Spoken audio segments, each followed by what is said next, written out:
So, malapit nang matapos kaagad ang January. Kakatapos lang natin ng 2023 and last 2 Sundays na kaagad ng January 2024. Kamusta naman ang ating naging unang buwan ng taon ito, di ba? Habang lumalamig ang panahon, I hope lahat po tayo ay okay sa ating physical na pangangatawan. And I pray na patuloy tayong lumago sa Panginoon ngayong 2024. That's why ang mga pinag-uusapan natin for the last or siguro yung buong January is yung magkaroon tayo ng malalim na pagkaunawa kung sino ba ang kasama natin ngayong taong ito. Sino po naniniwala at sino ang gustong mangyari na ang 2024 is 2024 merong magandang blessing na marireceive tayo mula sa Panginoon. Amen po ba? Sino dito naniniwala 2024 will be your year of breakthrough? Amen. Pero, sabi ko nga, ang breakthrough hindi nangyayari nang walang breaking. Kailangan, kung gusto natin ng tagumpay, may laban. And lagi kong sineshare po sa ating lahat na ang buhay Kristiyano ay hindi buhay na hayahay. Ang Kristiyanong buhay, hindi relihiyoso, yung pagiging Kristiyano talaga, meron tayong mga laban na kinakaharap. Sino po dito may mga laban na kinakaharap ngayon? January pa lang, may laban na kagad? Natural yan.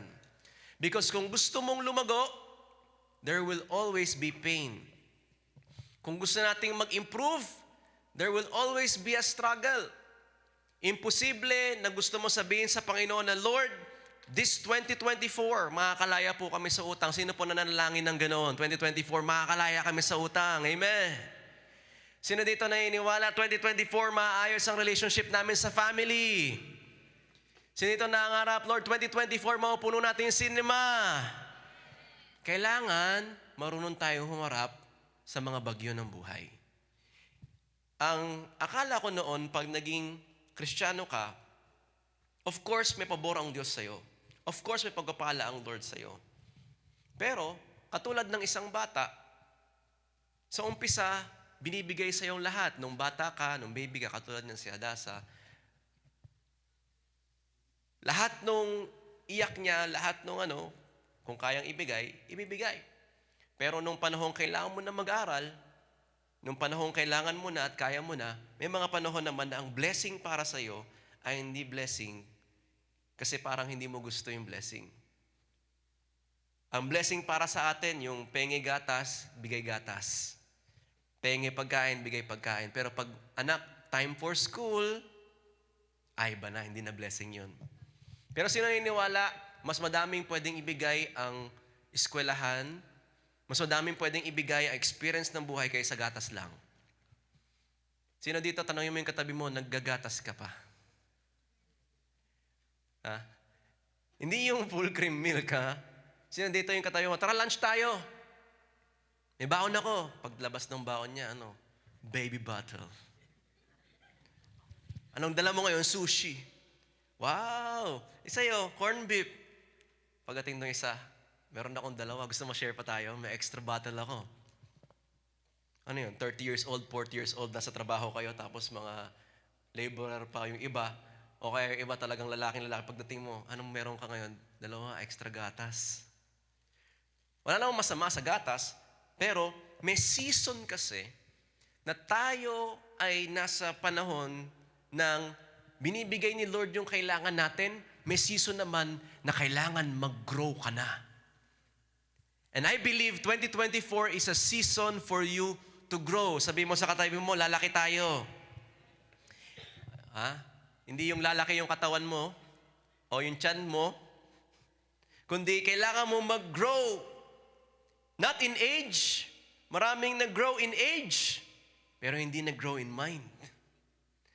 Marami ang nabiktima na nasa panahon ka na dapat you will mature, pero immature pa din. Ganyan ang ginagawa ng kaaway, so kaya maraming pamilya ang naisira. Maraming lalaki na dapat nag-achieve na sa buhay, at kung titignan natin throughout the history, yung mga lalaki, sila yung mga nag-i-invent ng mga bagay. Kasama din naman yung mga babae. Pero ngayon, nabihag na lamang ng kung ano ang magiging next rank ko sa susunod na mobile game. Kayang mag-micro sa mga controls at kayang mag-memorize ng mga shortcut keys, pero hindi na kayang i-memorize kung ano ang dapat gawin sa buhay. Kayang magplano kapag all mid na at kapag kailangan lang bumili ng skin pero hindi kaya magplano kung anong gagawin niya sa buhay. Ngunit ang mas matinding laban natin ngayon ay hindi lamang doon sa loob ng phone, kundi ang laban natin ngayon ay nasa buhay. Kaya kung meron tayong dapat tignan ngayon is dapat kung gaano tayo lalong mas magaling at mag-rank up, hindi lamang sa loob ng phone, kundi sa buhay natin. And I believe God wants you na mag-rank up ka. Sino yung naniniwala yung katabi mo, ipopromote ng Lord niyan ngayong 2024. Pansin nyo si Kuya Gerald yung testimony niya, iiyak na eh. Iiyak na, umiyak na. Pasuko na. Pero nung pasuko na pala, meron palang naghihintay na promotion. Tanong mo yung katabi mo, umiyak ba yan ngayong linggo? Ha? Hindi pwedeng walang promotion nang walang pagsubok. Kaya kung may pagsubok yung katabi mo, sabi mo sa kanya, kapit lang.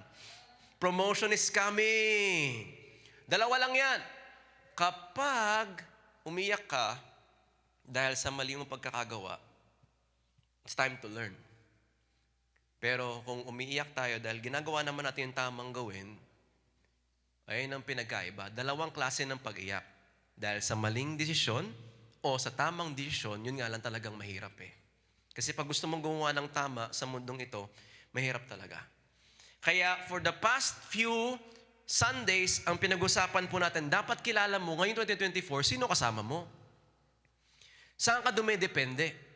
Pag ako dumepende lamang sa sarili kong galing, sa sarili kong lakas, sa sarili kong diskarte, sarili kong katalinuhan, lagi kong makita na wala akong magagawa. Ngayong araw na to, sineselebrate namin yung birthday ni Hadassah. Birthday ni Hadassah ngayon, 1-year-old na siya. Di ba?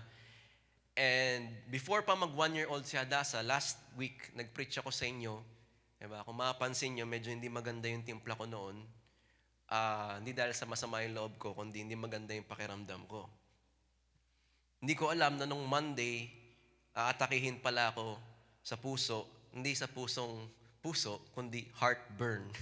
For the first time kong maranasan, hindi ko alam na Monday, andun pala ako sa hospital or sa clinic, nagpapacheck up ng puso, ng lungs, at ng dahil hindi ko na-expect na meron palang sakit na naghihintay sa akin. Okay na po ako ngayon. Salamat sa Panginoon. Pero it's just a reminder na ang buhay, hindi mo alam kung kailan kukunin yan. Kaya kung aasa lagi ako na ako ang magdadala kay Hadassah, bagat may responsibility ako sa pamilya ko, pero at the end of the day, anytime pwede ako kunin ng Diyos. Anytime pwede may mangyari sa atin. Anytime yung lakas na pinagmamayabang ko, yung talino na kaya ko, anytime pwedeng mawala yan. Yung kliyente na meron ako, yung business na meron ako, sino po ang naniniwala at nakaranas sa buhay, anytime pwedeng mawala yung pinanghahawakan natin. Marami ang nagulantang nung pandemic kasi ang ganda na nung business nila bilang tinamaan nung pandemic. Wala nakakaalam nung pwede mangyari nung pandemic. Marami nagtayo ng gasoline station na nalugi kasi nung dating nung 2022, mura yung mga gas nung time na yun, galing COVID. Pero 2022, nagkaroon ng Ukraine at saka Russia war. Tumaas ang merkado, nahirapan yung ibang bumangon. Walang nakakaalam ng bukas, kaya dapat marunong tayong humawak sa kung sino ang nakakaalam ng bukas natin. Kaya ngayong araw na to, ang gusto ko pong i-share sa atin, ay ganun pa rin. Dapat kilala mo kung sino ang pangahawakan mo this 2024 para kung ano man ang sumalubong sa'yo bukas, Monday, pagpasok sa school, pagpunta sa work natin, at kung ano man ang mga mangyari sa ating bagyo, alam mo kung sino ang kasama mo sa bagyong yun para mas malakas tayo. Again, sino pong gustong naniniwala magkakaroon siya ng breakthrough ngayong 2024? Sino ito gusto makareceive ng blessing mula kay Lord? Amen! So, kailangan, alam mo kung sino ang kasama natin. So, ang title natin ngayon is 5 P's. 5 Ps for 2024. Di ba meron tayong inaasahang 4 Ps? Ito mas matindi kasi 5 sila. 5 Ps for 2024. Actually, 6 yan. Gagawin ko na lang 5 muna ngayon. Dapat itong 5 na to, masterin mo to ngayon 2024. Kasi kahit may pera ka, pero wala ka nitong 5, wala pa rin. Mukhang successful. Katulad nga nung sabi ko sa inyo, ang building na walang pundasyon, pwede tayo magpatayo niyan. Yun nga lang, anytime na may bagyong dadaan, maaring magugulat ka. It's either meron kang ipapagawa pa lagi dyan. Maaring meron laging may sira o minsan baka magulat ka, hindi na nagiging maayos yung bahay na yon para sa inyo kasi minadali. Kaya, again, 5 letrang P na gusto kong i-share sa atin na dapat maging pundasyon ng buhay natin sa 2024. Hindi kasama yung pundasyon doon. Pero parang pundasyon din siya ng buhay natin. Because ang 2024, bagamat merong breakthrough, merong breaking in our life. Again, huwag kang umasa na may promotion na hindi ka marunong humarap sa pagsubok. Pero maraming Kristiyano hindi nakakarating na sa promotion kasi nung panahon ng pagsubok, susuko ka na. Pero again, ang Lord, ang pangako niya sa iyo ay hindi mawawala yung pagsubok, kundi ang pangako niya is kahit sa gitna ng pagsubok, kasamahan ka niya. Sino ang thankful na gusto kang samahan ng Panginoon kahit sa gitna ng pagsubok? So, 5-letter Ps. Number 1, dapat meron kang tamang pangalan na pinangahawakan. Everybody say pangalan. Tanungin mo yung katabi mo, anong pangalan dala-dala mo? Ha? Ano ang dala mong pangalan this 2024? Pangalan ko? Kasi ito natapos ko? Kasi, ganito yung kaya kong gawin? Kasi ito ang napatunayan ko? Kasi macho ako? Kasi, ganito ang na-achieve ko? Pangalan ko ba ang dadalhin ko ngayon 2024? Wala namang masama kung meron kang na-achieve at nirespeto ko yun. Walang masama sa mga tatay na naandito at talagang marami nang na-experience sa buhay sa mga magulang na naandito. Pero, if life is something na naranasan na po natin, alam natin na unpredictable ang buhay. Marami na tayong binotong pangalan na talagang inasahan natin. Marami na tayong pangalan na umamin sa'yo, na sabing, mahal na mahal kita. Ikaw lang, sapat na. Sagutin mo ako, sagutin din kita. Pero maalala mo yung pangalan na yun, noong 10 years ago pa, wala na siya ngayon. Or may iba na. Maraming pangalan na sinabihan ka din. Pero ikaw na yung pangalan na naalala niyang baka hindi naging maganda. Maraming pangalan ng investment tayo na ininvestan. Pangalan ng company na pinasukan mo. Pangalan ng boss o ng manager na nagsasabi sa'yo, uy, huwag kang mag-alala. Bibigyan kita ng bonus. Pangalan ng prof o pangalan ng mga kaibigan natin na akala mo kaibigan pero hindi pala.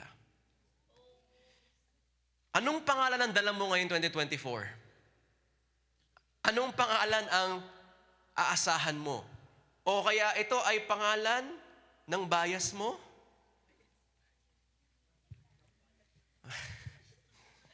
Tumatanda na ako. Tama ba yung pagkakagamit ko? Pangalan ng hinahangaan mo na akala mo perpekto at akala mo hindi maghihiwalay pero after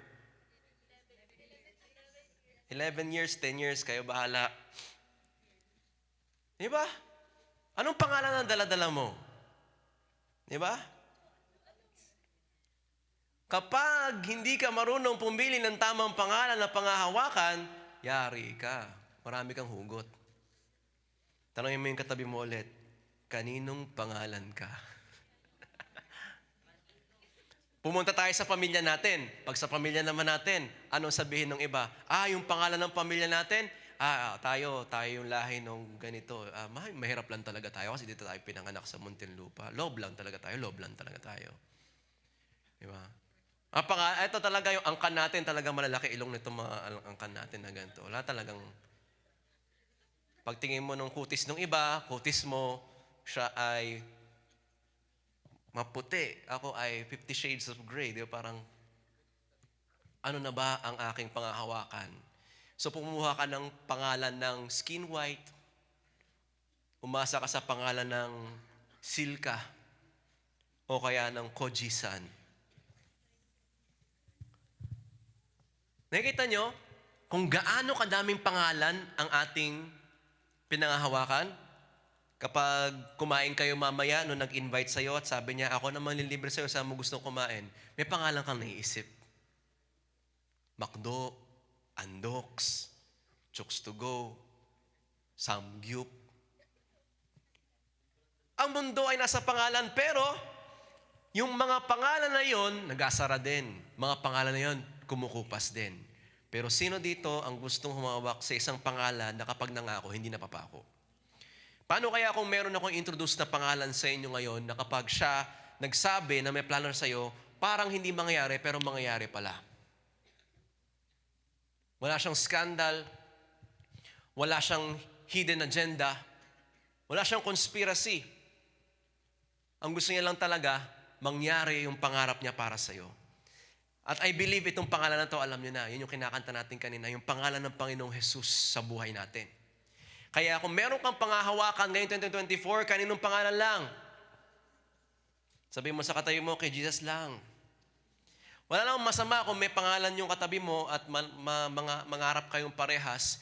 Pero ang pangarap natin dapat at ang pangahawakan natin sa ating pamilya ay ang Panginoong Jesus. Acts 4 verse 11. Ano sabi po dyan? Sabay-sabay nating basahin. Acts 4 verse 11. 1, 2, 3, go. Jesus is the stone you builders rejected, which has become, kausap kasi ni Pedro dyan nung mga time, yung mga Pariseo na hindi naniniwala sa Diyos, pero nung panahon niya, nagpagaling sila sa isang taong lumpo na matagal na. So, in-interview nila yung beggar na yon, bakit kayo gumaling? Yung pong dalawang yon sa labas, yung disipulo ni Jesus, pinagaling kami. So, pinatawag sila. Patay na si Jesus niya, nabuhay ulit, tapos pumunta na sa langit. So ayaw ng mga Pariseo na malaman na buhay si Jesus kasi nga mapapatunayang mali sila.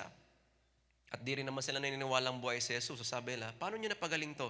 Ito yung sinabi nila, si Jesus na nireject nyo, siya yung naging cornerstone ngayon. Verse 12. Ano sabi dyan sa verse 12? 1, 2, 3, go. Salvation is found in no one else. Everybody say, no one else. Sabi mo sa katabi mo, wala nang iba. Wala nang ibang magliligtas sa puso mo. Wala nang ibang knight in shining armor na magliligtas sa iyo na kapag nakita mo, akala mo mag-slow mo yung lahat. Yung iba nakaasa sa pangalan ni Willie. Para pag merong konting 20,000, walang masama kung nanalo ka. Walang masama. Hindi ko sinasabi. Pero kapag doon ka lang nakaasa, hindi lahat mangyayari. Salvation is found in no one else, for there is no other name. Sabi mo sa sarili mo, no other name. Walang masama humanga sa artista pero hindi ka kilala niyan. Yeah, umiiyak sila pa nagpapasalamat sila. Sino ba naman ang hindi iiyak kasi gumanda buhay mo dahil sa mga taong hindi mo kilala? Di ba? Of course, hindi ko sinasabi din yung hard work nila talagang ano yun. Pero at the end of the day, hindi nila ma-attend lahat ng pangailangan mo. Hindi nila alam yung mga sinacrifice mo para sa kanila. At hindi nila kayang balikan yun. There is no other name under heaven given to mankind by which we must be saved. So humanga ka, walang problema. May bias ka, walang problema. Pero hindi nila kayang iligtas yung buhay mo. At the end of the day, there is only one name. Everybody say one name. Everybody say wala nang iba. Kaya nga yung kanta natin kanina, wala kang katulad. Walang masama bumoto. Walang masama pag-aralan ko sino ang iboboto. Pero pagkatapos kong bumoto, hayaan mo na ang Lord at the end of the day, ang pang-araw-araw kong governance is dalawa lang, between myself and God. Responsibilidad ko ang aking buhay. So kahit sinong nakaupo dyan, nasa akin pa rin ang desisyon kung ako ay magbabago, aahon o hindi. Pero ang Lord may magandang plano din sa akin. Kaya kapag nakipag-isa ka, nakipag-co-partner ka with God, then blessing will happen. Then miracle will happen. And I'm thankful dahil merong nakaupo ngayon dyan sa katabi mo na willing makipag-partner sa Diyos. Kaya miracle can happen in her or his life. Amen po ba? Sino nagkiklaim na miracle will happen in our life this 2024? Amen. Because meron tayong pangalan. Sige, palakpakan ng Panginoon. Ang pangalan na pangahawakan ko, ay sa Panginoong Jesus lang. Nung papunta ako ng clinic, hindi ako makahinga. Kasi para akong hinahapo, parang hindi na nag-function ng ayos yung paghinga ko. Yung pumapasok sa isip ko, sabi ko, mag-1-year-old siya. Parang, alam mo yun, yung demonyo, parang papakita niya na kaagad, si Rachel, si Raven, hawak si Adasa, nag-celebrate ng Christmas birthday parties, andun yung kabaong ko, umiyak din sila. Sabi ko, ba naman to? Ang bulong sa akin, parang hindi ka aabot sa birthday ng anak mo.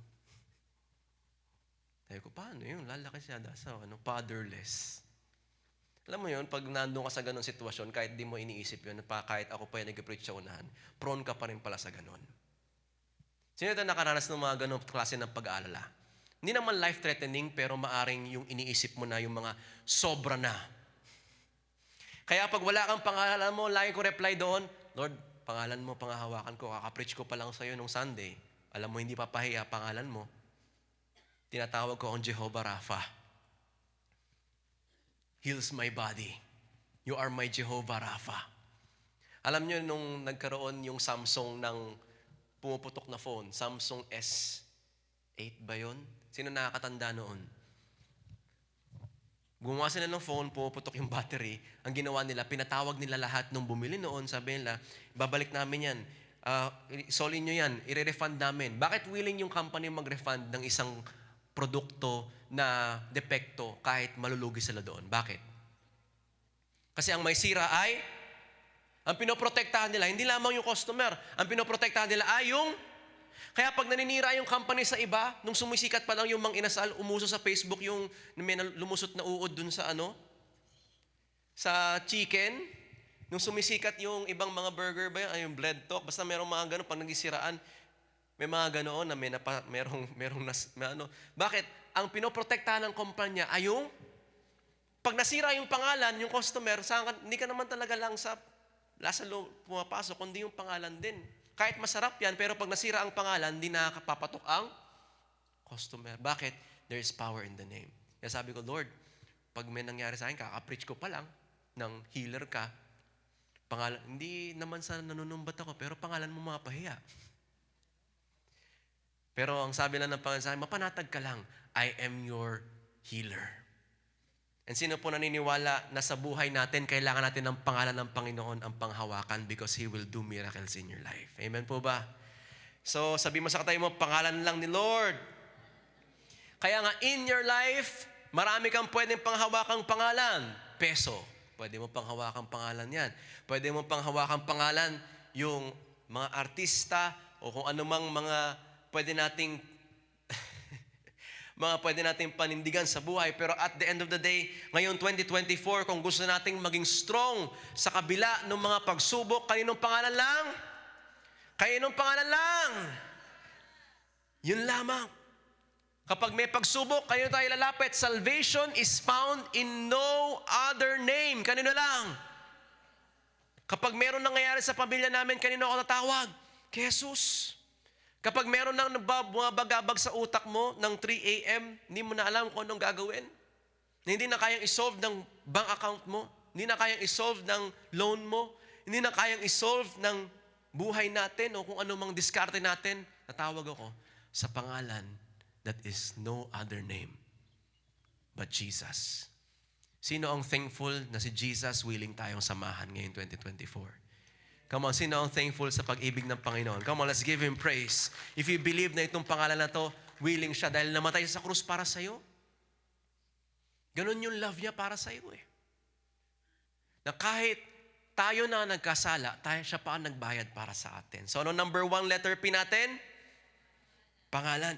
Pangalawa is dapat meron tayong tamang plano. Everybody say plano. Plano natin? Gaano kadaming plano natin ang ginawa na natin? Gaano kadaming plano na yung ginawa ng katabi mo? Marami-rami na. Sino ang magaling magplano? Gaano kadaming plano na ang nagawa mo sa buhay mo kapag na-late ka, paano yung palusot? Gaano kadaming plano na nagawa mo sa assignment mo? Diba? Gaano na nakita natin plano sa business? Gaano na kadaming plano ginawa mo sa buhay natin? Pinalalanuhan mo na ang forma mo. Pinalalanuhan mo na yung manicure, pedicure natin. Pinalaluhan na natin yung, sa age 25 years old, magpapangasawa na ako, di ba? And then, may 2 girls na ako siguro ng age 26. Wow, bilis. Pero gaano kadami ang nakaranas nagplano ka pero hindi nangyari?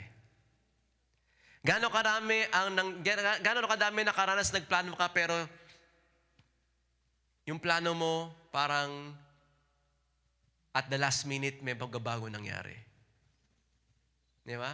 Kaya nga, pag may mga nagpapakasalang, lagi namin sinasabi, alam nyo, mga plano kayo, exciting yan. Pero pag andun na kayo at kinakasal na kayo, I would tell you, hindi lahat ng pinalalo nyo mangyayari. Kaya, ang gawin mo, ngumiti ka na lang, i-enjoy mo. Hindi katulad ko. Kasi nung maraming na planong hindi nangyari, pag tinignan namin yung album namin, may mga ngiti akong, kasi dapat, dance, dapat may sasayaw na sa amin, pero hindi nangyari. Di ba? Dapat sinaserve na yung pagkain, hindi nangyari. Kaya yung tingin na pag binabalikan namin ni Rachel yung ibang ngiti ko doon, forever na yun. Kaya sabi namin, actually yung ninong namin sa kasal, nung kinausap namin sila para kuning ninong, sila nagsabi sa amin noon, opo ako ng opo, pero iba pala pag naandong ka na. Kasi tagal niyong pinalanuhan, tapos parang hindi nangyayari. So, ngiti na lang. Pero ngayon ka nga na-realize. Kaya kahapon, kung ano mang mangyari sa celebration nung kay Hadasa, ngiti na lang. Bakit? Ayoko nang magkumitan. Pagtingin tinignan ni Hadasa yung picture namin, Papa, ba't ganito mukha mo?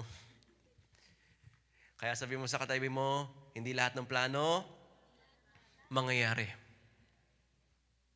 Gano'ng kadami ang pinalano mo? Noong January, mag-gym na ako.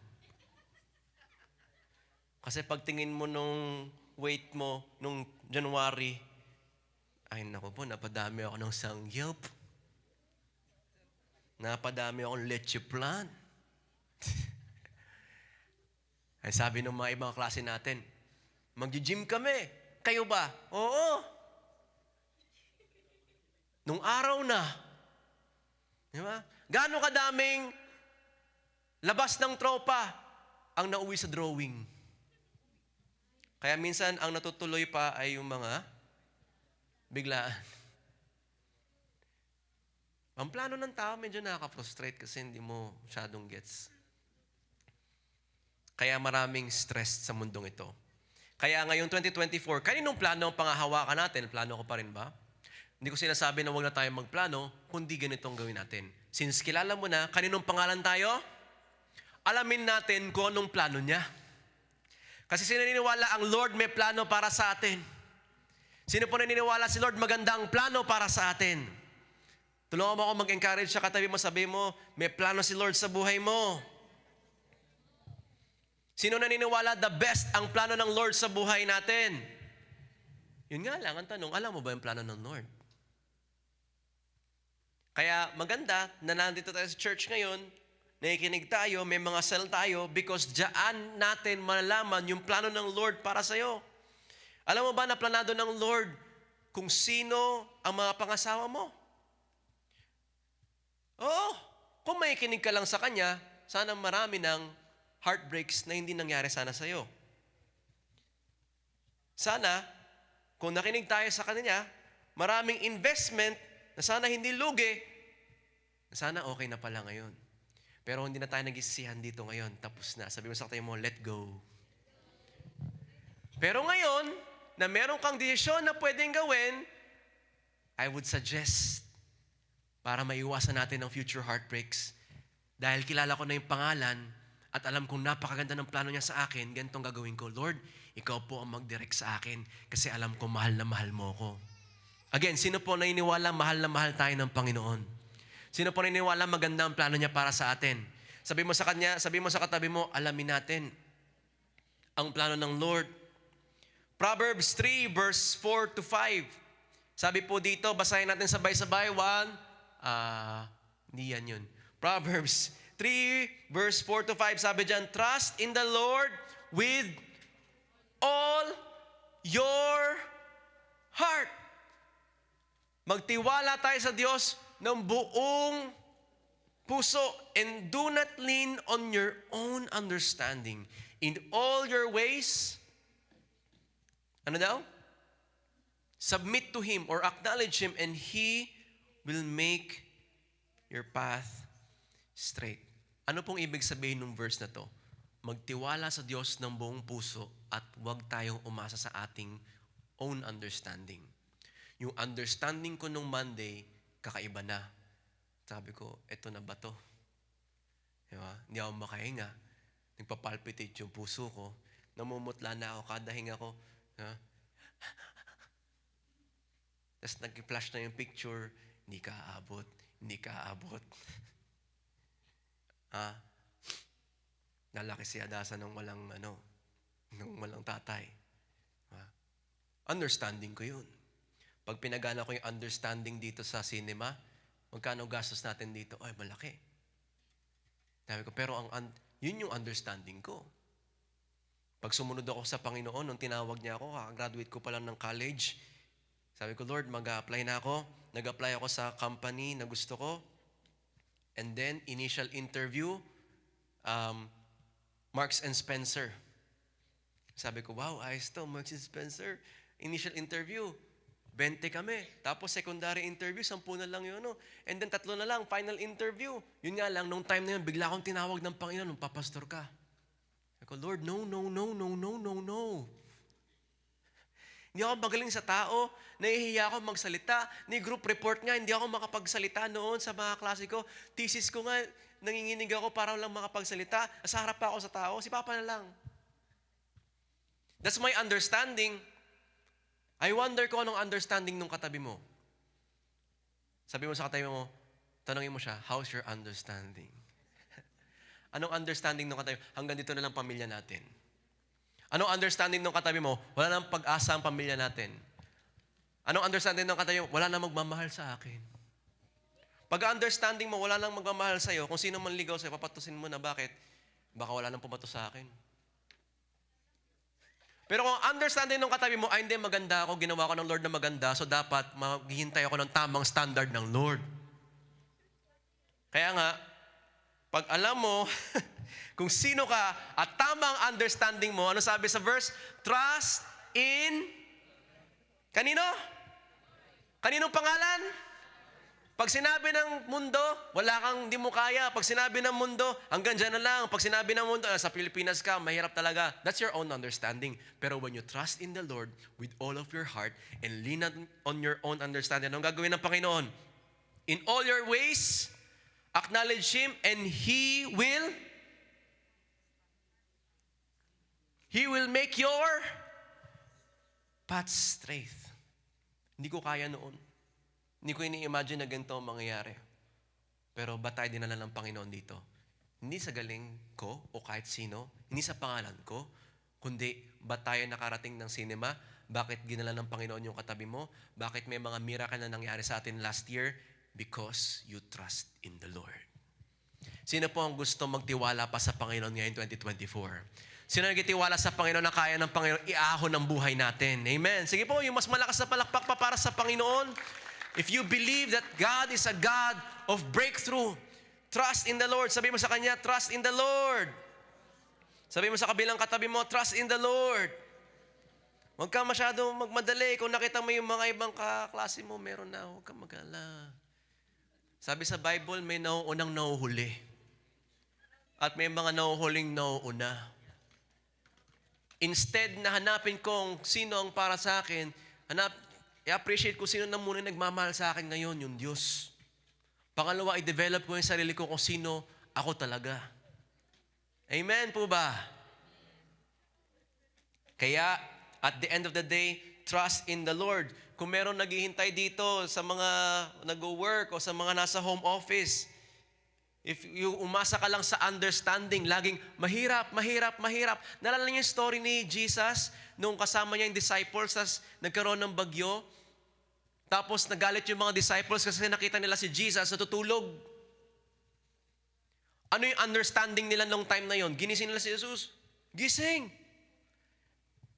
Mamatay na kami, wala ka ba pakialam sa amin? Yun yung understanding nila eh. Pero ang understanding ng Lord, hindi. Kung nag-trust sila doon, ay tulog si Lord, ibig sabihin, okay pa tayo. Sige, tulog din tayo. Bakit? Alam mo yung Diyos nung bagyo, yung Diyos nung alon, prenteng-prente, hindi dapat panatag din ako. Bakit? Iba yung understanding ng mga taong may trusting in the Lord. Tanongin mo yung katabi mo, how's your understanding? Kaya ang Lord may plano sa ating lahat. Again, sino excited sa plano ng Panginoon para sa bawat isa? Tulungan mo ako mag-encourage sa katabi mo. Baka nadadown na yan. Sabi mo sa kanya, may plano si Lord sa'yo. Sa lahat ng aspects. Finances. Pero balik natin yung verse. Sabi doon, in all your ways, acknowledge Him. Ibig sabihin, i-acknowledge natin ng Diyos sa lahat ng ating gagawin. Lord, eto po, magbubukas kami ng business, ikaw po yung manguna. I-acknowledge mo siya. Kung siya yung pangalan na pinangahawakan mo ngayong 2024, yun yung i-acknowledge natin. Kaya nga, even sa tayo nanalangin pag umaga, ina-acknowledge natin siya, Lord, salamat. Pwedeng binangungot na ako kanina, umaring din ako magising, pero ginising mo ako. Ibig sabihin, may plano pa ang Lord. Sino dito, binuhay ka ng Panginoon, check mo yung katabi mo kung buhay pa. Diba? Sabihin, may plano pa, may pag-asa pa. Kasi pag tapos na. So, nung time na nagpa-check up ako, nagpadala na ako sa clinic at sabi nila, buhay pa, eto ako ngayon, nag-preach pa. So, ibig sabihin, may plano pa. Tama? Kasi pag tapos na eh. Kahit anong gawin ko, tapos na talaga. Kaya kung binuhay ka ng Panginoon kanina, kahit gano'ng katinding pagsubok na meron ka, at binuhay ka ng Lord, ay alam na, tagumpay ka pa rin ngayon. Sabi mo sa katabi mo, tagumpay ka. Huwag ka munang suko kasi kung binuhay ka, kung tapos na, hindi tapos na. The end na. Pagkapikit mo ng mata mo, pagdilat mo, andun ka na sa heaven. Ayos yun, di ba? Meron nga mga testimony na nakita nung near-death experience, tapos nakita nila yung heaven, ayaw na lang bumalik dito. Pero sabi ng Lord, hindi, bumalik ka. May kailangan ka pang gawin. Sobrang sarap doon na ayaw mo nang bumalik dito. Kasi doon, wala nang pag-iyak, wala nang stress, wala nang anxiety, wala nang social media, wala nang kung ano-anong, wala nang grades. Wala nang trabaho, wala nang sakit. Pero hanggat nandito pa tayo at binuhay ka pa ng Panginoon, may mission pa tayong dapat gawin. Kasi may kaibigan pa tayo, may kaklase pa tayo na nangangapa pa, hindi nila alam yung plano. Sino ang crush ko this year? Sino ang magkakakrush sa akin this year? Sino yung broken family ako? Kasi dapat maghanap din ako ng broken family para broken family din kami. So naghahanap ako ng pangalan sa Netflix para yun yung magiging ideal na guy ko. Hindi yun. Sulat yun ng direktor. Pero pag ang direktor ng langit ang nagsulat ng storya mo, mas maganda. Again, sino ang gusto plano ng Panginoon ngayong 2024? Amen po ba? Psalms 37 verse 4, sabi po dito, take delight in the Lord. Delight yourself in the Lord, and He will give you the desires of your heart. Sabay-sabay nating basahin. 1, 2, 3, go. Take delight in the Lord, and He will give you the desires of your heart. Dati ganito yung interpretation ko dyan. Pag ako laging nag-church, pag ako laging nag-pray, at ang desire ng heart ko ay kotse, bibigyan ko niya ako ng kotse. Ganon ba yon? Hindi. Kahit mahal na mahal ko siya, at sinabi niya, I want kutsilyo, hindi ko bibigay sa kanya yun. Kasi alam ko na makakasira sa kanya yon. Kahit mahal na mahal mo yung anak mo, sa mga magulang na nandito, mahal na mahal niyo yung mga anak niyo, amen po ba? What if isang araw, dumating sa inyo yung anak niyo, ma, 100 po ako sa math. Ito po yung card ko, 90 plus po ako. Matuwa po ba kayo mga magulang? Kasabi niya, dahil 95 po ako, I want drugs. Bibigay niyo? Hindi, bakit? Makakasama sa kanya yun eh. So, ang interpretation ng verse na to, yung hindi, church ako, church, para maging crush din ako ng crush ko. Hindi. Kapag naging close ka sa Lord, ibibigay niya yung tamang desire sa buhay mo. Magbabago yung desire. Kasi totoo po ba, hindi lahat ng desire natin tama. Minsan gusto mo lang kasi gusto mo lang. Parang bata, gusto ko ng ganito, gusto ko ng ganyan, pero hindi niya alam kung makakasama sa kanya yon o hindi. Pero itong ibig sabihin ng verse na to, kapag nag-delight ka sa Lord, nag-enjoy ka sa presensya ng Diyos, babaguhin niya yung desire ng heart mo. Dati, pang sarili mo lang, ngayon nakikita mo na yung pamilya mo. Lord, gusto ko po maayos yung pamilya namin.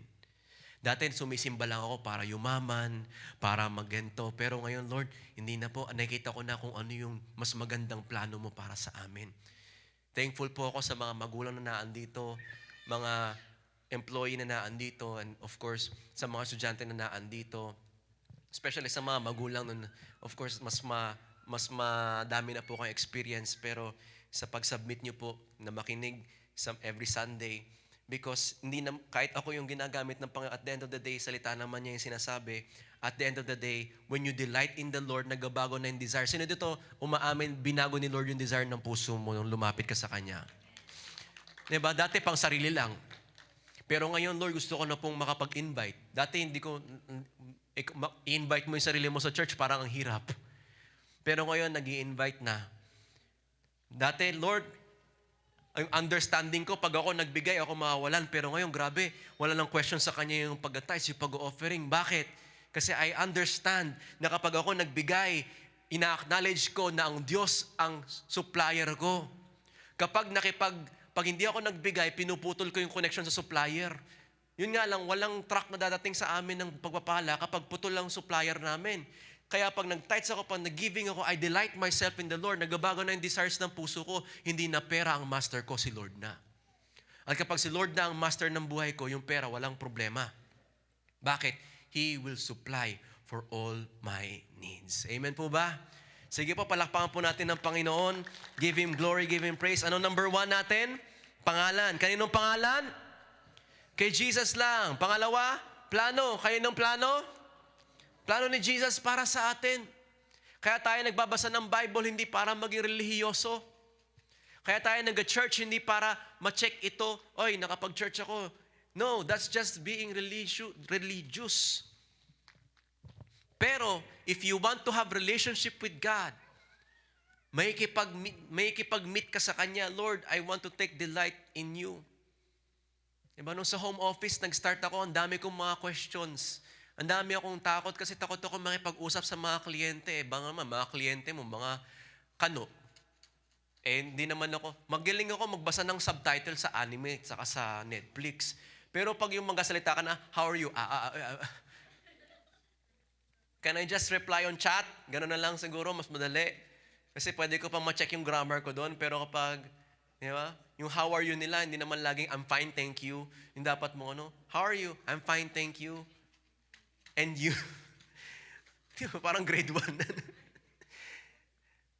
Pero nung nagkaroon ako ng mentor, nagkaroon ako ng taong may alam na siya yung kausap ko, katanungan ko palagi, alam ko yung next steps.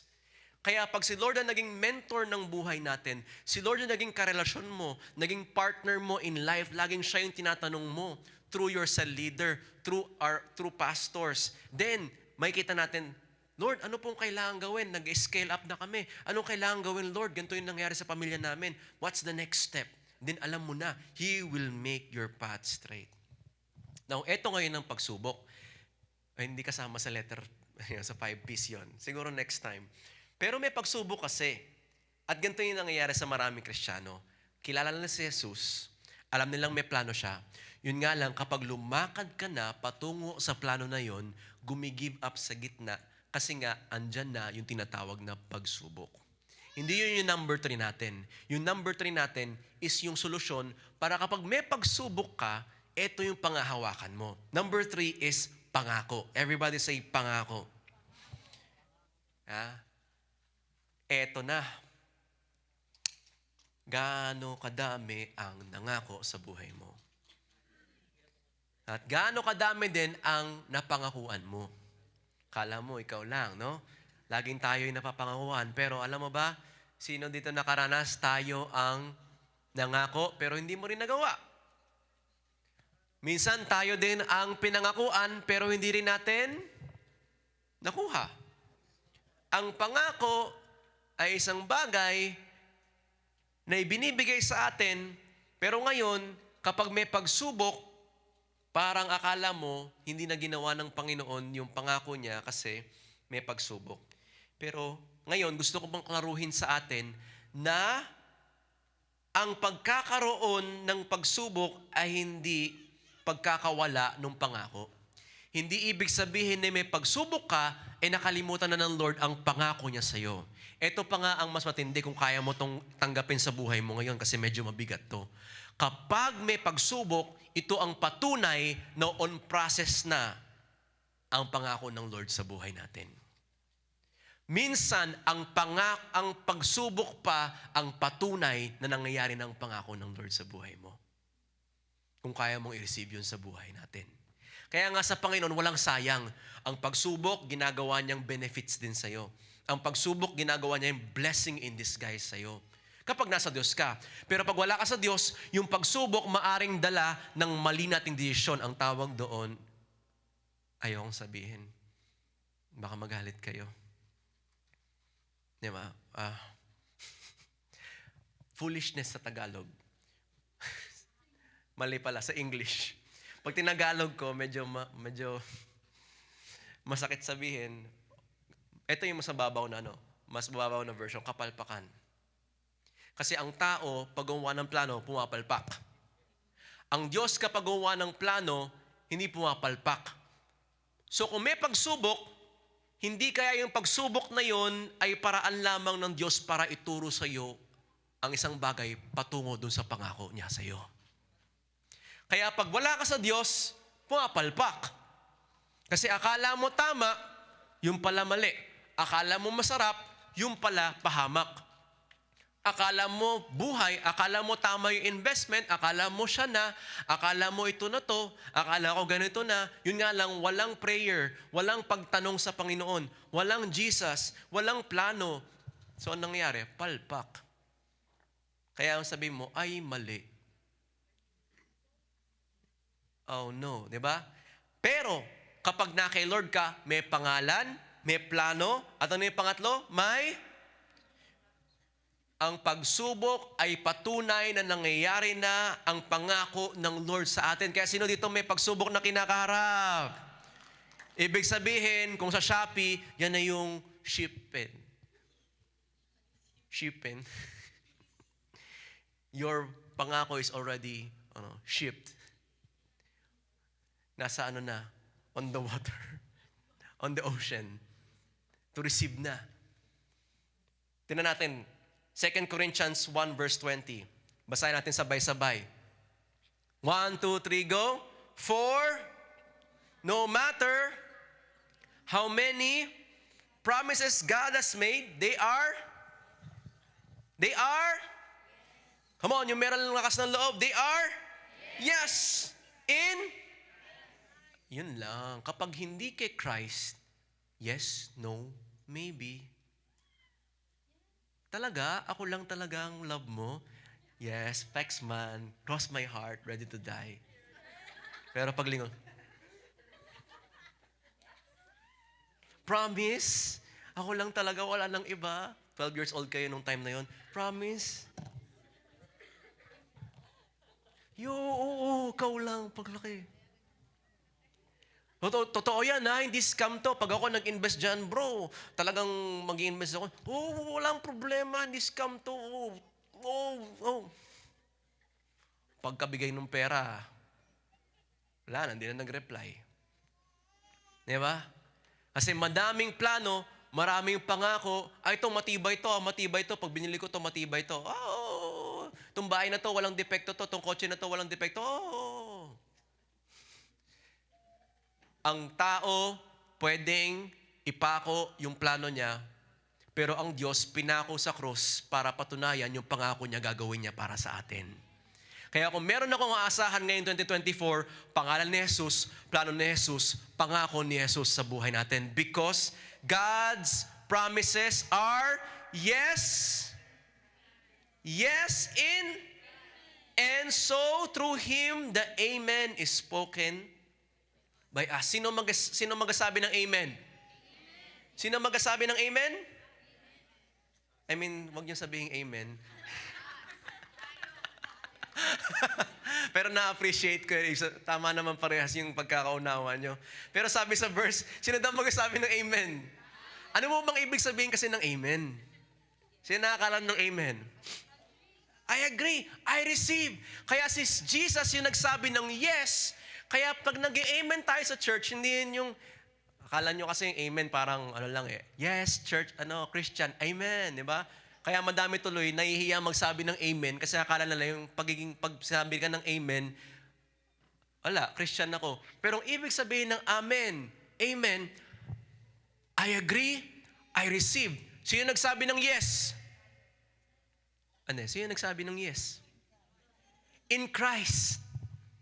Si Jesus ang nagsabi ng yes sa pangako niya. So pag sinabi ng Lord na maniwala ka, ikaw at ang isang bahay na maliligtas, doon sa cross nung pinako siya, yes na yon. Bayad na yon, may resibo na yon. Pero kailangan, habang kumakatok yung Shopee ng langit, hello, dito po ba si Mr. Ilano, may padala kami galing pangako, galing heaven. Walang tao, wala kasi nag-amen. Bakit? Hindi kilala si Jesus. Hindi alam yung pangako niya at saka yung plano niya. Pero when you say amen, you're saying, Lord, pag dineclare ng aming pastor, pag dineclare ng aming sa leader, at pag nabasa ko sa Bible, yung pangako na to, amen. I receive that pangako. Sino po naniniwala ngayon again na may breakthrough na mangyari 2024? Sino naniniwala may financial breakthrough sa buhay niya? Sino naniniwala mayroong mangyayaring malaking breakthrough sa family? Come on, if you believe, declare amen. Sa kanya ang yes, sa atin ang amen. Sino dito nag-try ng Shopee? Shopee, kay Mr. Ilano, bahala ka na. Kailangan may lalabas ng pinto, kukunin yon. Kailangan mo i-receive. Pag di mo alam yung pangako ng Panginoon, di natin ni-receive. Kaya dyan mo kunin ngayon yun kapag may pagsubok ka. Kasi alam mo yung pangalan, alam mo yung plano. Pero kapag may pagsubok, kailangan marunong kang mag-claim ng pangako. May nangyayari hindi maganda sa pamilya natin. Anong alam mong pangako? At may dumaan na anhel.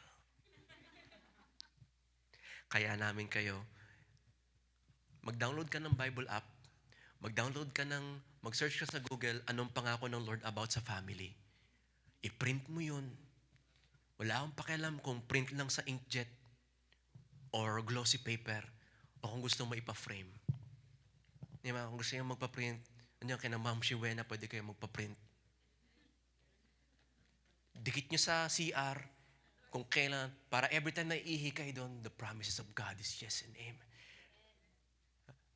Kasi minsan doon kayo umiiyak, pag iyak na iyak ka na shower mo. Ba't ganito nangyari sa pamilya ko? Di ba? Parang, lagay mo sa wallpaper mo, kailangan may marunong ka. Wala akong masama kung magbasa kayo ng Bible, mag-start kayo ng ano lang, isang verse, o kaya kung hindi mo, kung tamad na tamad ka talaga, isang word every day. Tapos na. Yun nga lang, pag may pagsubok ka, anong pangako hugutin mo? Lord, ang tindi ng pagsubok ko ngayon. Anong natatandaan ko? Wala akong makukuha doon. Wala akong amen doon. Anong ang? Merong ang demonyo. Meron ding ang Judas. Kaya nga dapat meron kang verse na pinanghawakan at meron kang alam na pangako. Para pag may pagsubok, meron kang uhugutin. Hindi yung hugot mo palagi. Lahat na nahulog ngayon, ako na lang ang hindi sinasalo. Ang sasalo na lang ngayon sa'yo, sahig. Di ba? Bata pa lang, ramdam mo na eh. Marunong mag-amen yung batang yun. Hindi sa sahig yung salo. Pero, again, sino dito ngayon magpapa-level up tayo na marami tayong alam na pangako ng Panginoon? Kasi pag may pagsubok, dapat marunong ka. Dapat yun yung anchor mo. Dapat yun yung layag. Kaya nga pag yung manonood kayo ng mga pirates, di ba? Kaya yung nanonood kayo ng mga naglalayag, kapag lumalakas yung bagyo, taas natin, the starboard, di ba? Yung anchor, i-drop natin para hindi tayo maaanod. Yun yung ating pangako. Tingnan natin, kanino yung yes? Bayad niya na. Sino ang amen? Tayo. I-receive natin. Sabi mo sa akin, tanggapin mo na kasi. Tagal na nung Shopee Angel na naghihintay dun sa ano natin eh. I'm here to deliver the breakthrough. Sabi niya, kailan ka pa naghihintay? When you were born. Pero ang tagal mong i-receive. Kaya naka-on hold. Pero again, sino po dito 2024, marunong ka nang mag-claim ng pangako sa Panginoon. Amen po ba? Romans 8 verse 28, bakit kailangan natin marunong mag-claim ng pangako? Sabay-sabay na natin banggitin. 1, 2, 3, go. And that in all things God works for the good of those who love Him, who have been called according to His purpose. Ilang things? All things. Kasama ba sa all things pagsubok? So kahit pagsubok mo, anong ginagawa ng Panginoon? And we know that in all things, God works for the good. Hindi mo lang, of course, hindi mo masabi, hindi naman tayo insensitive na may pagsubok na, di ba? At hindi ko naman sinasabi na sa panahon na yun, may isip mo kaagad to. Pero yun yung iniisip ko nung papunta ako ng hospital nung clinic nung Monday. Tuesday na pala noon, kasi Monday nga pala nangyari sa akin. Tuesday, hindi ako makahinga ng ayos. Tapos bumubulong-bulong pa yung kaaway. Hindi ka aabot ng birthday ni Hadassah. Diba? Kakanta sila ng birthday doon na nakangiti si Rachel pero umiiyak siya kasi wala siyang tatay. Pero sabi ko, Lord, I know my Jehovah Rapha. Tapos I know yung pangako ng Panginoon, by your stripes I am healed. By the blood of Jesus that was shed on your back, I declare, I'm healed in the name of Jesus. Of course, kailangan ko pa rin magpa-check para alam ko kung specific na dapat ipag-pray. Pero doon sa panahon na yun, hindi ako nagsasabi na, Panginoon, alam mo naman ako, pastor na ako, nag-serve na ako, binigay ko na yung buhay, nag-home office nga ako para sa'yo. Tapos ganito pa ang nangyari sa akin, nasaan ka na? Nasaan ka na? Nasaan ka na? Natutulog ba ang Diyos? Imbes na magreklamo ako, babalik ako sa pangako ng Panginoon. Lord, pa-church pa ako, ganito pala gagawin mo sa akin. O sabihin ko, Lord, all things work together for good to those who love the Lord. Tinutuluan mo lang akong mas lalo pang mag-ingat ngayon sa aking health at wag kumain ng sobrang daming bulalo sa gabi. Nasabayan pa ng mefenamic acid. Dahil masakit yung ulo ko nung Sunday. All things work together for good. Kaya yung katabi mo, kung may pagsubok na kinakaharap yan, sabi mo sa katabi mo, blessing in disguise yan. Marunong tayong humugot ng pangako. Ano yung number 1 natin? Pangalan. Number 2, plano. Pangatlo, pangako. Number 4, dapat marunong tayo 2024 na magbigay ng papuri. Everybody say papuri. Bago ako magpatuloy, basahin muna natin yung John 4 verse 24. Sabi po dyan, God is spirit and His worshipers must worship in spirit and in truth. Bakit kailangan natin magpuri? Bakit nag-start tayo kanina ng pagpupuri? Bagamat ito, pagpupuri din to, at hindi lamang ang pagpupuri nangyayari sa pagkanta. Ang pagpupuri po, worship is obedience, pagsunod sa Panginoon. Pero tingnan niyo mabuti. Sa Bible, meron din tinatawag na pag-express ng pagpupuri sa Panginoon sa pamamagitan ng pagkanta. Sino po naranasan dito na madaling magpuri kapag maganda ang nangyayari sa buhay natin? Yung mga talagang mga pag God is good ka talaga pag merong maganda nangyayari. Napapasayaw talaga yung katabi mo. Kaya halata mo yung katabi mo pag maganda yung naging linggo niyan. Kapag doon pa lang sa kantahan natin, Yahweh, ikaw, ang buhay ko. Di ba? Parang, wow, ganda ng ano natin ah. Tapos blooming na blooming yung makeup o kaya hairstyle. Papatibok ng puso. Gumaganon-ganon pa. Kaya ang sikip nyo dyan. Nagkakatamaan ng siko. Bakit ganun? Yeah. Kasi maganda yung nangyari sa kanya. Pumasa siguro sa exam o kaya naging maayos. Halata mo yung katabi mo, kapag may pagsubok yung kinaharap, kapag ano pa lang, joyful pa lang, Yahweh ka, umiiyak na kagad, di ba? Ang buhay ko, papatibok, tapos kaya nakagalan na siya, puso ko. May pagsubok yun. Sino dito nahihirapan minsan magpuri kapag matindi ang pagsubok? Pero alam niyo po ba sa Bible, ang pagpupuri, pag binasa niyo yung Bible, ang pagpupuri hindi nangyayari after ng victory. Ang pagpupuri sa Bible kay Joshua, kay Moses. Of course, merong celebration after, pero ang pagpupuri, hindi lahat lagi nangyayari after ng tagumpay. Kailan nangyayari ang pagpupuri? Bago ang tagumpay. Kaya, praise produces victory. Kaya nga, at the end of the day, sino po naniniwala de-develop ng Lord na tayo magkaroon ng papuri, na pusong marunong magpuri sa Panginoon sa lahat ng panahon kasi ang papupuri mo ang magpoproduce ng tagumpay sa buhay natin. Amen po ba? Kaya sabi dito po sa James 2 verse 17, in the same way, faith by itself, if it's not accompanied by action, is dead. Kaya pag naniniwala ka, declare mo. Kapag naniniwala ka, ikanta mo. Kaya ang dapat natin din, kung meron ka ng wallpaper na verse, dapat ang mga pinapakinggan mo din kanta this 2024, hindi lamang yung mga magpapasira palalo sa puso mo.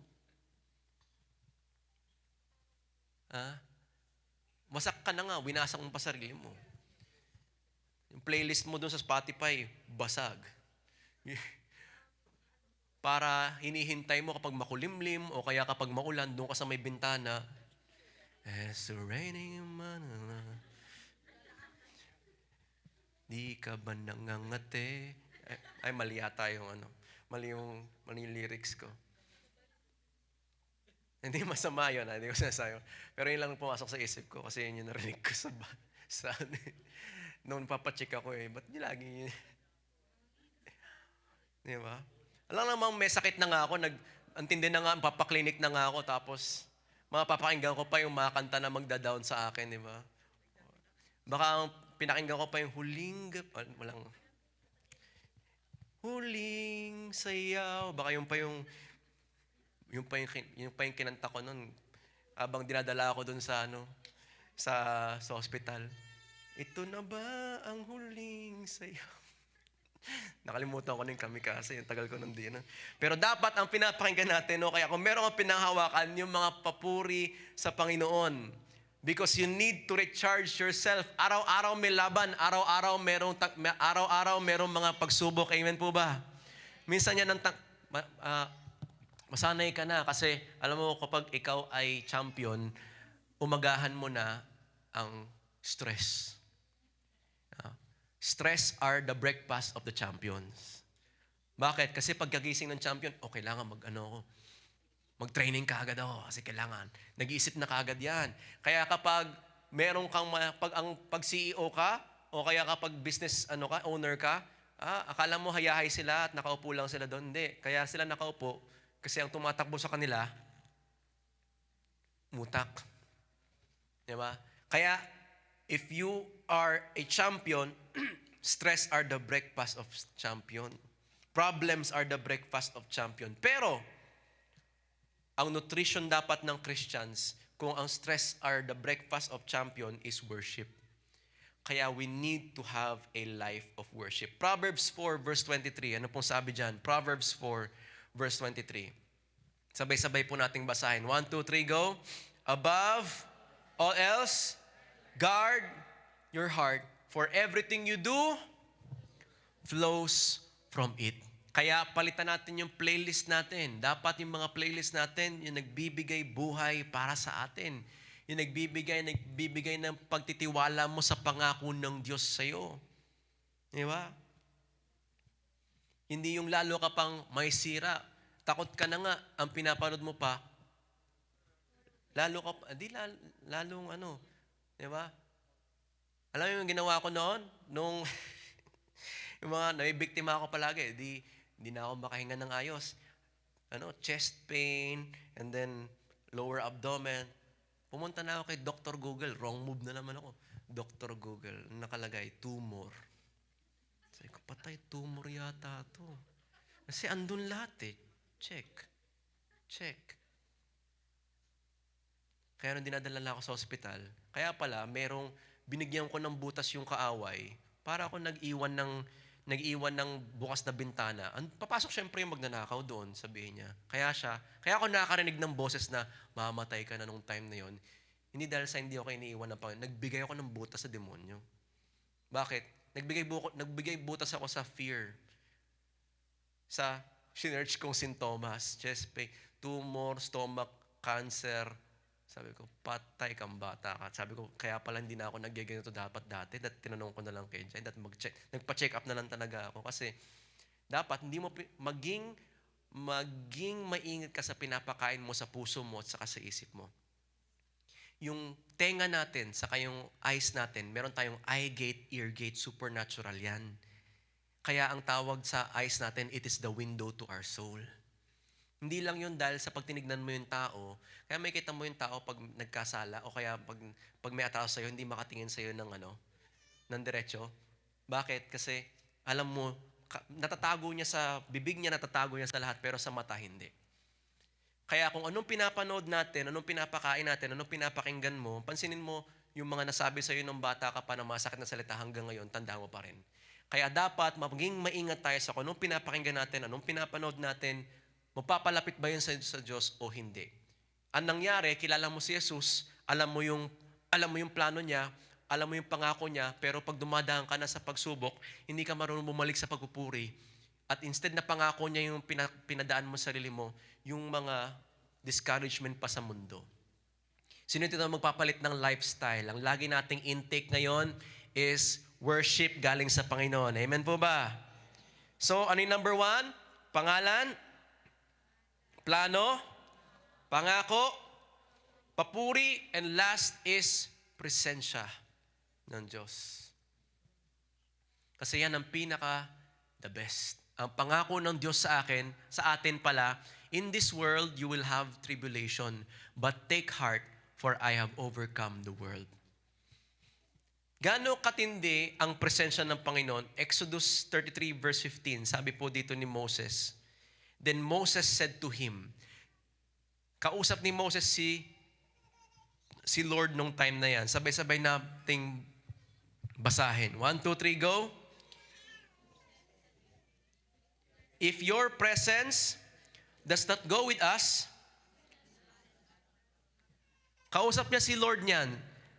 Tapos nung time na yan, sasakupin na nila yung promised land. Sabi ni Moses, kung hindi mo lang kami asamahan, kung hindi mo din kami asamahan, wag na natin ituloy ito. Ganun katindi si Moses ka-dependent kay Lord. Hindi siya umaasa sa kanyang sariling lakas. Lord, kung hindi mo din kami asamahan, wag natin ituloy. Mas okay pang nasa presence mo kami kaysa nasa promised land pero walang presence. Kasi pwedeng may pera ka, pwedeng merong kayamanan, merong power, merong fame, Pero pag walang presence ni Lord, everything is empty. Pero si David, alam niya din. Psalms 23 verse 4, anong sabi ni David dito? Sa Psalms 23 verse 4, sabay-sabay natin basahin. 1, 2, 3, go. Even though I walk through the valley of shadow of death, I will fear no evil, for you are with me. Your rod and your staff, they comfort me. Alam niyo, yun lang yung lagi kong binabalikan. Lord, ang lagi niya lang bulong sa akin nun, kasama kita. I'm with you. You will bear the pain. Sometimes God doesn't take away the pain, but God gives you the grace to endure the pain. Because not all pains are created equal. There are pains that will promote you if you know that the grace of God is with you in your life. God never did God promise that there will never be a problem in your life. Pero ang pinangako ng Panginoon, that He will never leave you. He will never forsake you. Sabi mo sa katabi mo, hindi tayo iiwan ni Lord. Ito yung alam ni David, kaya kahit sabi niya, even though I walk, saan? In the valley of shadow of death, I will fear no evil. Bakit? For you are with me. Manood ka ng balita, madami kang makikitang sitwasyon na nangyayari sa bansa at sa buong mundo. Namumuong gyera, namumuong sakit, ekonomiya. Pero, ang panghawakan mo, yung pangalan, yung plano, yung pangako, yung papuri ng Diyos na sumasama sa'yo. Pag naghiwa-hiwalay na tayo dito at pumasok na tayo sa nagkanya-kanya tayo ng buhay bukas, tandaan mo na kahit hindi mo na ako kita, hindi mo kita yung katabi mo, at feeling mo alone kang humaharap doon sa pagsubok sa trabaho mo, sa pamilya mo, God is reminding you today, hindi ka nag-iisa sa pagsubok mo. Kasama mo ang Diyos. John 15 verse 5, and let me end. Anong sabi sa John 15 verse 5? Sabay-sabay natin basahin. 1, 2, 3, go. I am the vine, you are the branches. Whoever abides in me, and I in him, it is like a bears much fruit, for apart from me, you can do nothing. At the end of the day, we need to abide in the presence of God. Kapag may presensya ng Diyos, kahit dehado ka, panalo ka pa rin. Kapag may presensya ng Diyos, kahit kulang, susobra pa rin yan. Yung 5 tinapay at 2 isda, napakain yung 5,000 at higit pa. Bakit? Andun yung presensya ng Diyos. Yung dagat, nagiging daanan. Bakit? Andun yung presensya ng Diyos.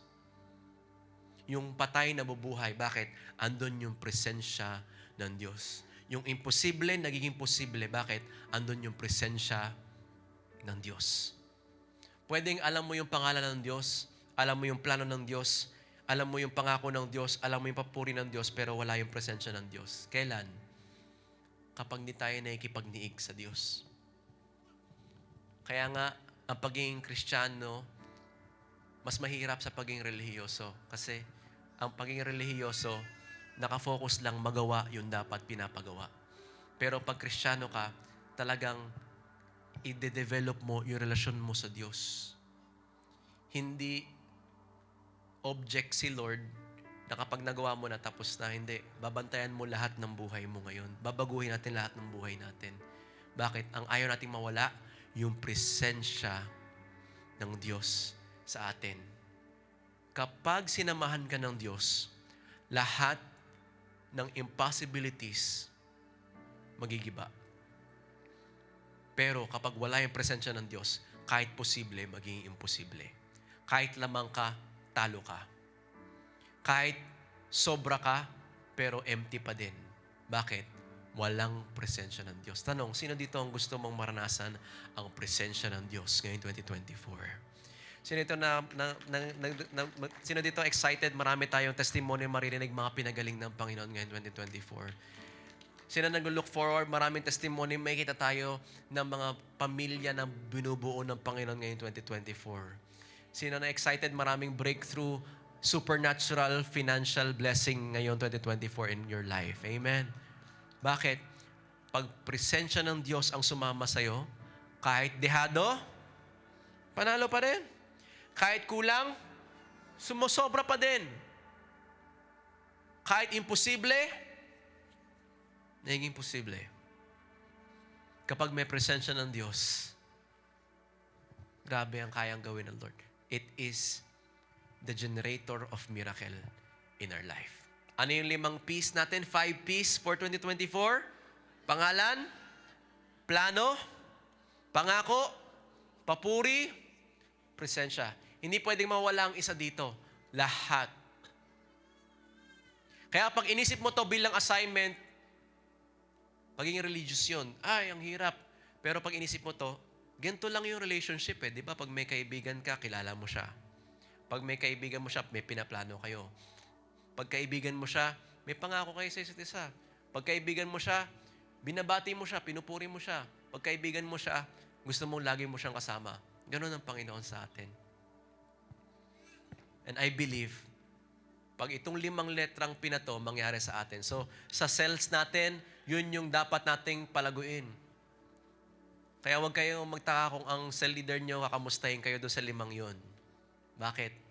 Yun ang susi sa tagumpay natin. Actually, 6 pa yan, pananalangin. Pero kasama na rin natin sa papuri yun. Sino excited ngayon 2024 for breakthrough sa buhay ng bawat isa? Amen po ba? Pwede bang bigyan natin ng papuri ang Panginoon? Come on, yung the best na palakpak para sa Diyos. And let's all stand up and let me pray for you today.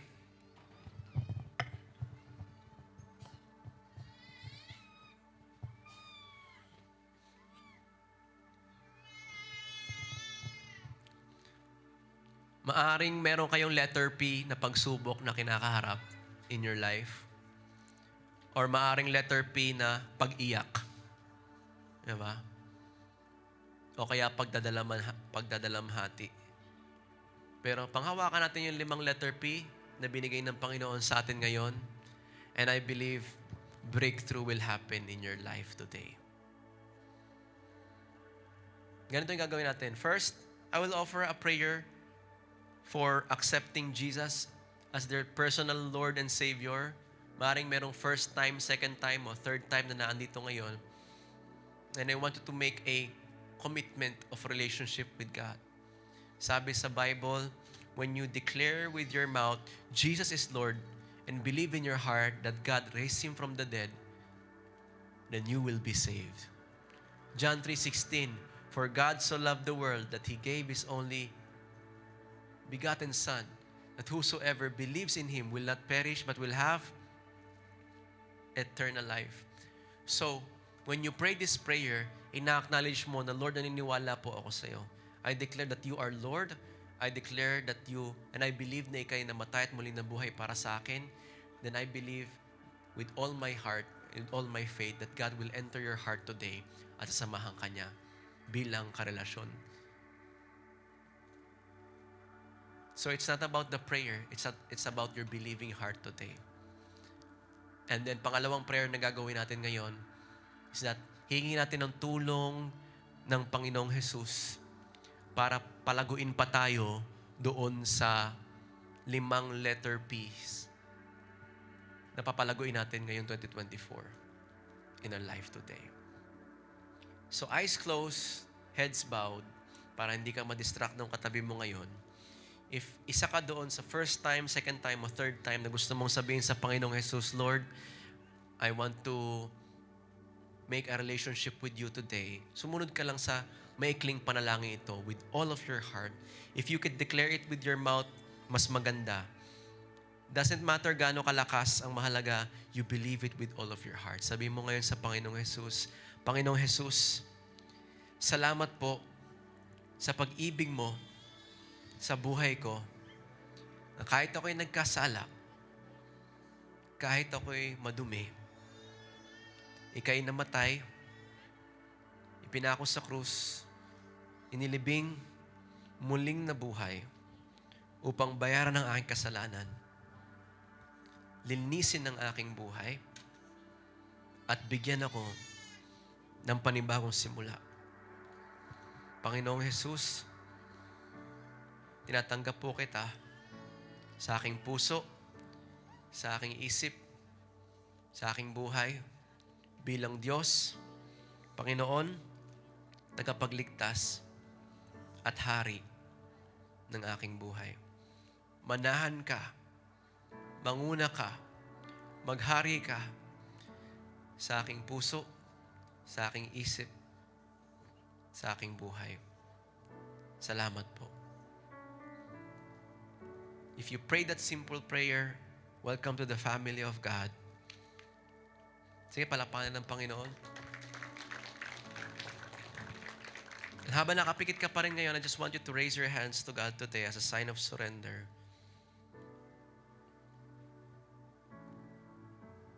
Panginoon, sama-sama po kaming humaharap ngayong 2024. Hindi ko alam kung anong kinakaharap ng mga kapatid ko, mga kaibigan ko. Pero naniniwala po ako na yung 5 letter P na yon na pinag-usapan namin, ito yung mga bagay na magpapatatag sa amin, magbibigay buhay sa amin, at nagbibigay ng papuri din sa iyo. Tulungan niyo po kami, Panginoon, na patuloy itaas ka sa aming buhay, sa aming isip, sa aming desisyon, sa aming mga ginagawa sa buhay. At sa panahon na kami may pagsubok, tulungan niyo po kami na humawak, magtiwala sa pangako mo, sa plano mo,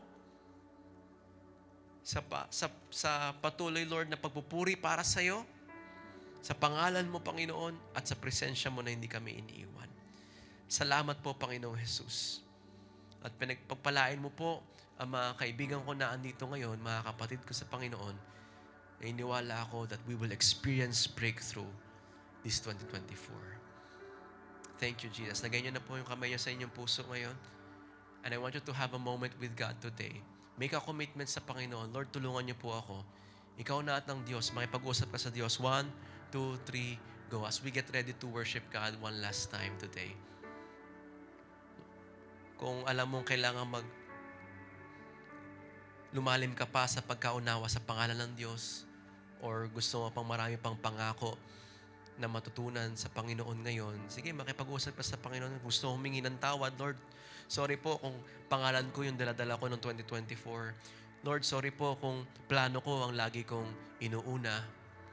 Lord, sorry po kung pangako ko lagi o pangako ng ibang taong inaasahan ko. Lord, sorry po kung yung papuri ng iba o papuri ko ang habol ko. Pero ngayon, Lord, instead na presensya ng iba, presensya mo muna, Panginoon, ang gusto kong hanapin ngayon. Dahil wala kang katulad sa amin. Salamat, Panginoon. Sige, just have a moment with God. Gustong-gusto ng Diyos marinig ang boses mo. Gustong-gusto ng Diyos makipag-spend ng time sa'yo. Nag-e-enjoy ang Lord. Because He longs for you. He loves you so much. At gusto kanyang i-recharge. Gusto kanyang palakasin.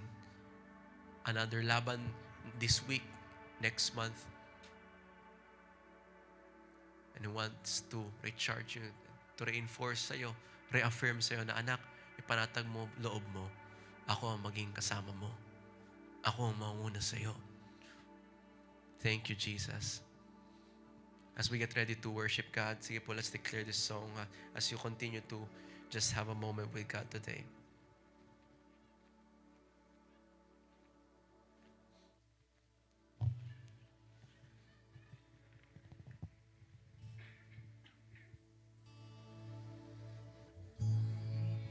Kung man lahat ng awit sa mundo, di kayang ilarawan ng kadakilaan mo.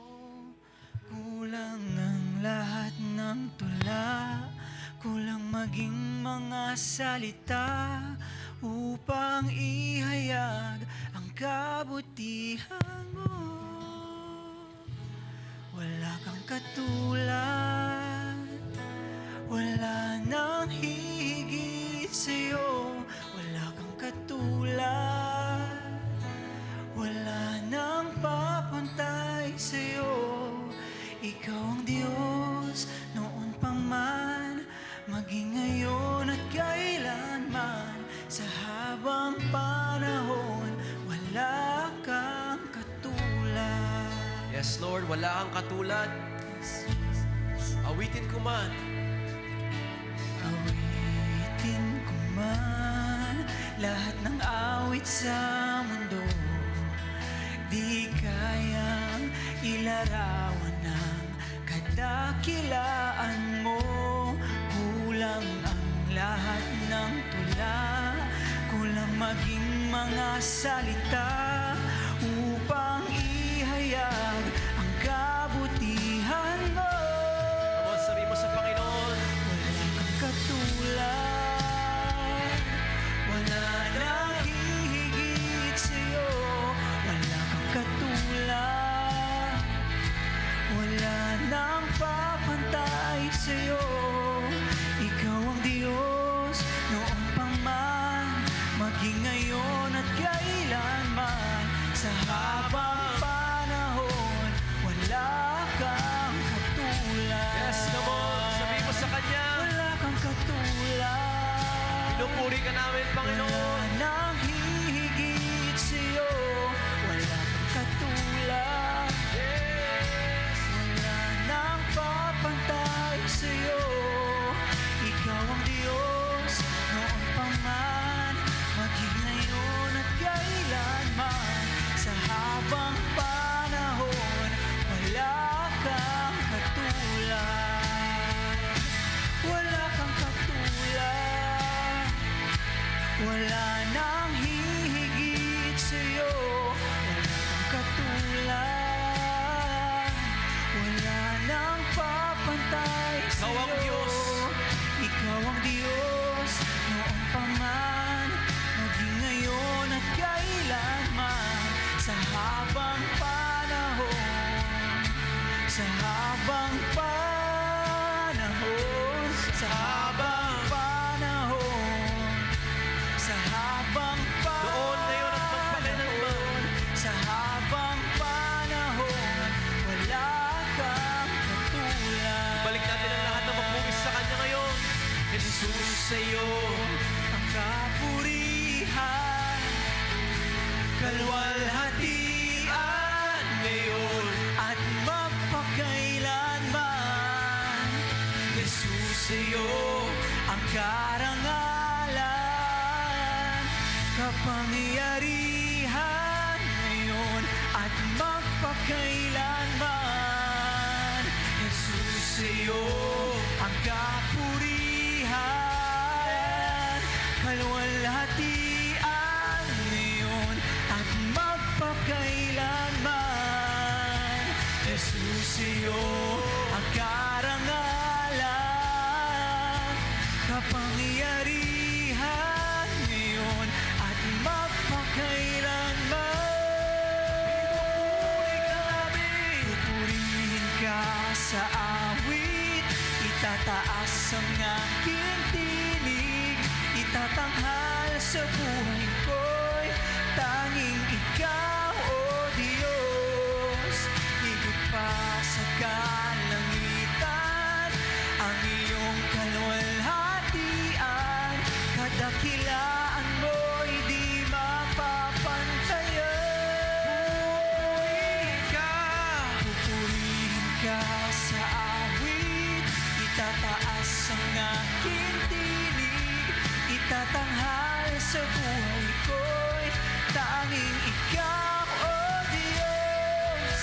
Higit pa sa kalangitan, ang iyong kalwalhatian, kadakilaan mo'y di mapapantayan. Pupurihin ka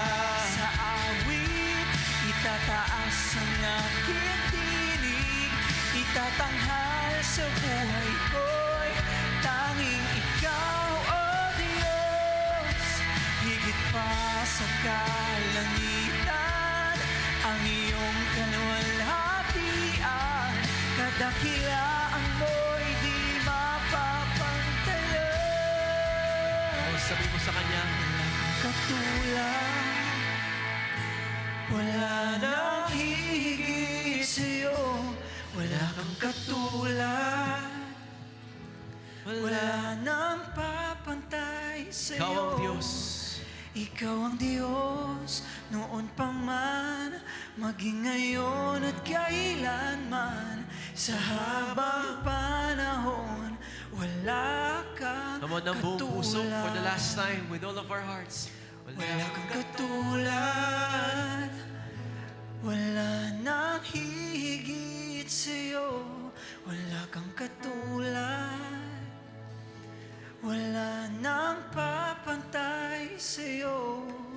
Ikaw ang Diyos, noon pa man, maging ngayon at kailanman. Sa habang panahon, sa habang panahon, sa habang panahon, sa habang panahon, Noon, ngayon at sa magpakailanman. habang panahon, wala kang katulad. Yes, Again, the best na palakpak para sa Panginoon. Lord, sa iyong papuri, sa iyong pagsamba. At ikaw ang sumama sa amin, manguna ngayong linggong ito, sa trabaho man, sa pamilya man, sa pagsubok man. Pangalan mo, yung plano mo, yung pangako mo, papuri sa iyo, at presensya mo ang aming pangahawakan. Sa pangalan ng Panginoong Jesus, ang lahat ay magsabi ng, come on, yung the best na palakpak. God bless po sa ating lahat. See you next Sunday. Make sure na mag-huddle kayo ng inyong mga cell groups ngayon. Talk about what we've talked about today. God bless.